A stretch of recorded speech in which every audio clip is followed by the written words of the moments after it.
Welcome to r/slash idontworkherelady, where we share stories about normal people who are actual customers that are mistaken for employees at that establishment. This is TNA, top-notch audio. Get ready for some laughs. And at the end of these stories, we definitely appreciate your likes, comments, and definitely subscribe for sure.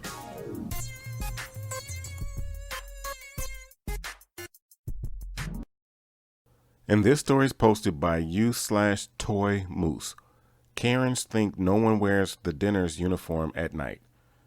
Background: I'm a regular at a national chain of 24-hour diner known for their breakfast dishes and having the cook station out in the open. Given the odd schedule that I keep, it's one of the few places in town to grab some good food late at night. So I've gotten to know the staff fairly well, and they know me. I also have several friends who have been waitstaff and know how simple things like stacking your plates once you're done is sometimes appreciated as much as a good tip. So I try to do this if there is time. On to the story. Standard cast members are standard. So pull into the diner around 1 a.m. and can see that all of the tables are loaded with dirty dishes. So I walk in and see one of the day shift staff starting the cleanup process. Me: "Hey, WS1, how long have you been here? You look dead on your feet." WS1: "Oh, hey, since just before lunch. Jones is sick and I got stuck covering his shift." Me: "That sucks. What happened here?" WS1: "Just had a frat stop by and they left about 5 minutes ago. I need to head in the back and check on something with Cook, i.e. smoke break. You okay for a few minutes?" Me: "No problem. I'm in no rush." So really having nothing to do and no real place to sit, I decided to help and start stacking dishes and moving them from the table to on top of the counter next to where the dish sink is located. While trying to be a Boy Scout, I get a couple of the tables at least cleared. A car pulls up and outpours not one, not two, but 4 Karens have now been unleashed on this poor, unsuspected diner. Now, dear readers, can you guess what their drunken gazes beheld? Sorry, the Spanish Inquisition is not the correct response. So, there I was with dishes in hand in the process of moving from a table to the counter. Bleep, not how I wanted my night to go. I much prefer the Karen-free nights, not 4 of them at once. So, deep breath and hope that these are some of those rare nice Karens who have more than a brain cell shared between them. The door opens and K1 to me: "Table for 4 now." I'm now the maitre d'? Me: politely: "Seat yourselves. The server's in the back working on an issue and will be out shortly." K3: "This table is filthy.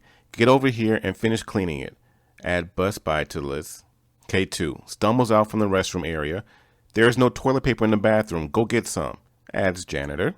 K4: "Coffee." Adds waitstaff. "Boys and girls, can you guess my next line?" I'm glad that you could. Me: "Ladies, I'm sorry, but I don't." K4: "Bull bleep. We all saw you bleeping with those dishes. Don't lie." K1: "Now get off your butt and do your job."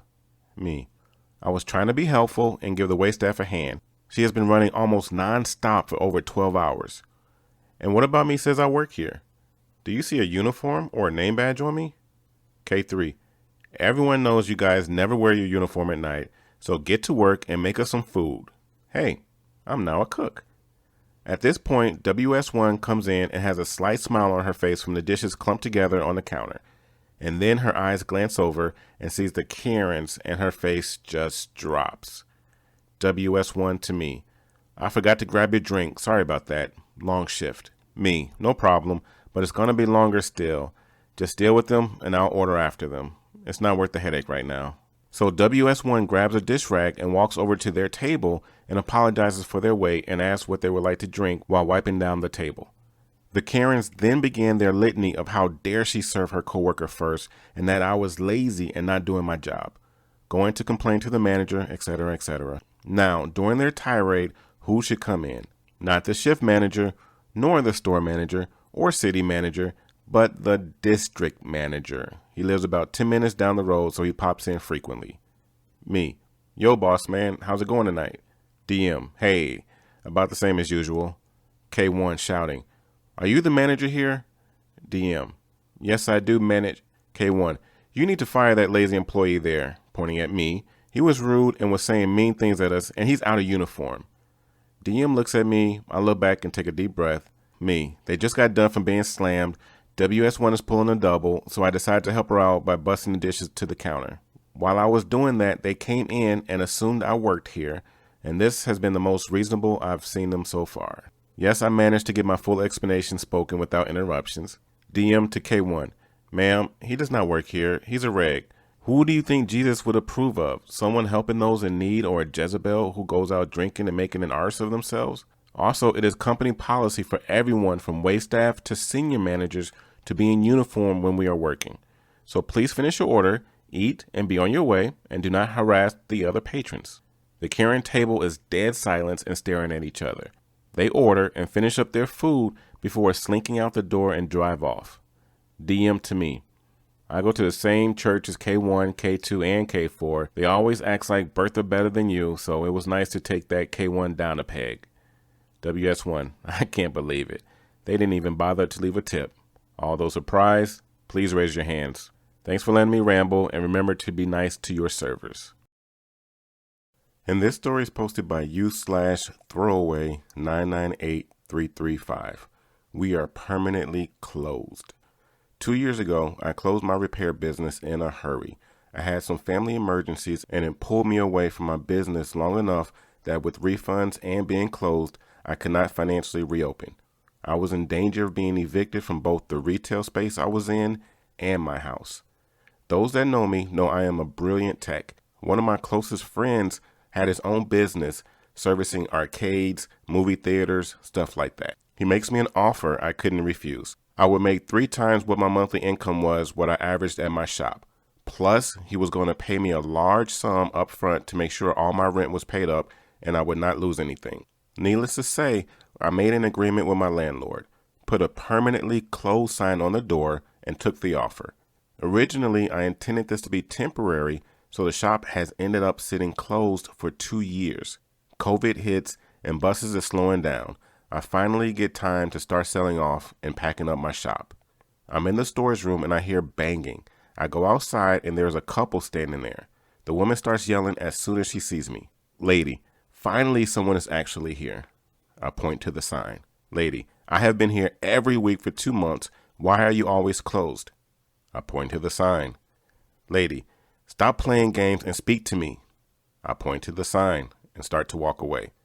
Lady, don't walk away from me. I need my wine cooler fixed. I'm losing X amount of dollars a day of wine. Every day is down. I'm going to sue you for my losses. I walk back to the door, pull off the sign, watching her face get excited like she won. I take my finger and follow the work yellow through the door.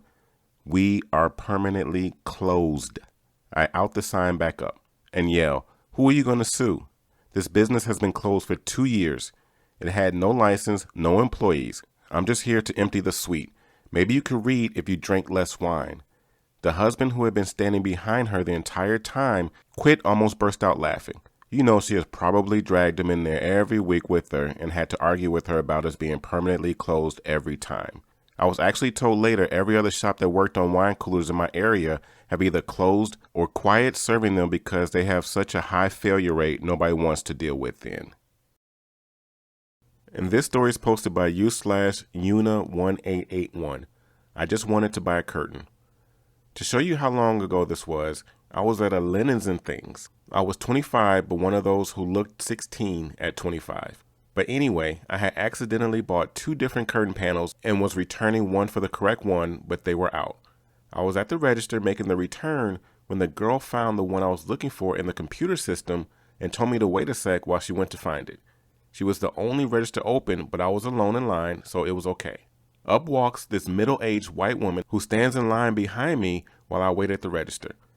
I was playing with my car keys because I'm incapable of standing still. At the time, I worked at an elementary school aftercare program, so I was dressed very casually and even had some sidewalk chalk on my jeans still. I usually left my job a bit of a mess. The woman behind me is getting impatient and is literally tapping her toe on the ground and loud sighs. I turned to apologize because the cashier left because of me, but before I could speak, when I look at her, she just in the nastiest voice goes, "Well, aren't you going to ring me up here?" My brilliant mind was just so startled, all I could say back was, what? She carries on to say I've been just standing there while she's been waiting to pay. Remembering that I am on the same side of the register as she is, the customer side.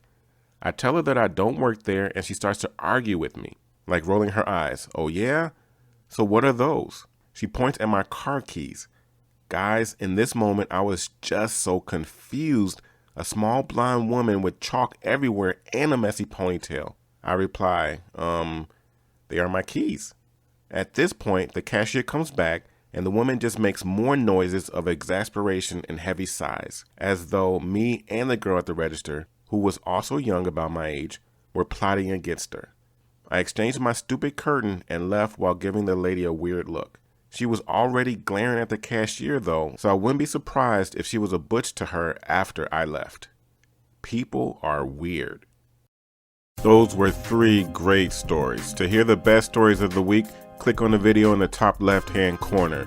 To hear more Reddit stories all related to what you just heard, click on the video in the top right-hand corner. If you have not already done so, click on the subscribe button in the bottom right-hand corner. Once again, this is TNA, Top Notch Audio. Thank you for listening and have yourself a great day.